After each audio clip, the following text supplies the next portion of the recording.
ಅದೇ ಕ್ಷೇತ್ರದಿಂದ ಇವತ್ತು ಯಾವೊಂದು ಇಲ್ಲಿ ಬಂದು ಹಾಸನ ಜಿಲ್ಲೆಯಲ್ಲಿ ನಮ್ಮ ಕುಟುಂಬ ಮುಗಿಸ್ತೀವಿ, ಜನತಾದಳ ಮುಗಿಸ್ತೀವಿ ಅಂತ ಹೇಳಿ ಹುನ್ನಾರ ನಡೆಸ್ಕೊಂಡು ಕೂತಿದ್ದಾರೆ.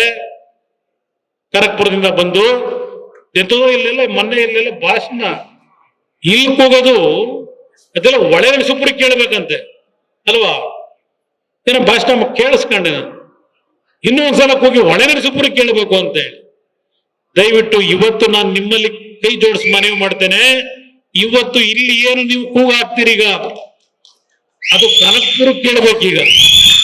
ಕನಕಪುರಕ್ಕೆ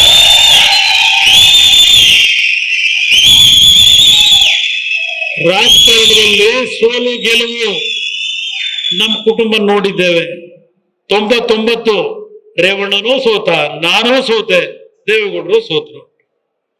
ಕೇವಲ 5 ವರ್ಷದಲ್ಲಿ ನೀವೇ ಮೇಲೆ ಎತ್ತದ್ರಿ, ನೀವೇ ಎತ್ಕೊಂಡ್ರಿ.